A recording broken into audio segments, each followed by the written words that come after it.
Allez, bonjour à tous, c'est parti pour l'analyse de dernière minute, le décryptage indispensable pour le quintet du jour. On planche tout de suite dans le pronostic qui nous est proposé. L'idée, c'est simple, on va décortiquer ça ensemble, en extraire les infos clés pour bâtir la meilleure stratégie possible. C'est parti. Bon, avant de se jeter sur les numéros, il y a un point qui est super important, c'est de bien comprendre le contexte de la course. C'est vraiment ça la clé de voûte de notre analyse. Alors, direction l'hippodrome de Saint-Cloud aujourd'hui pour la première réunion. C'est là que ça se passe et ça promet d'être particulièrement intéressant. Premier chiffre à avoir en tête, 16 partants. Un beau peloton. Ça veut dire que la course s'annonce très ouverte. Peut-être un peu plus compliqué à lire, mais qui dit complexité dit aussi des rapports qui peuvent être très très jolis à l'arrivée. Ensuite, on regarde la distance. 1600 mètres. Le fameux mile, un classique. Sur ce genre de parcours, il faut des chevaux qui ont à la fois de la vitesse pure et de la tenue.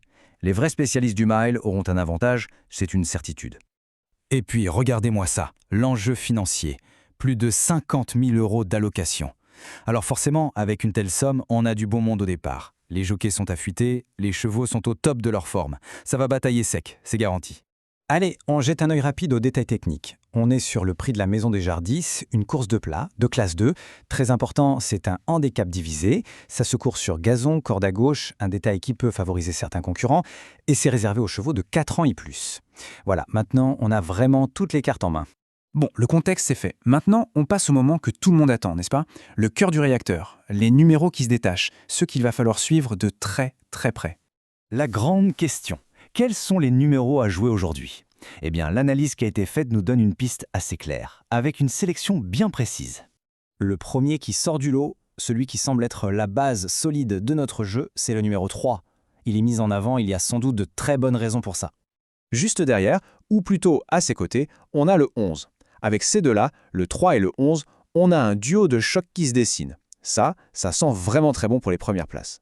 Et pour boucler ce trio de tête, on ajoute le numéro 6. Voilà, 3, 11, 6, ça c'est une base qui a vraiment de l'allure pour s'attaquer à ce quintet. Mais attention, on le sait bien, un quintet ça se joue rarement sur seulement 3 chevaux. Il faut voir plus large.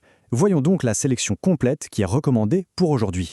Alors on reprend notre base, 3, 11, 6. Et derrière on complète avec le 14, le 8, le 12, le 4, et on termine cette sélection avec le 9.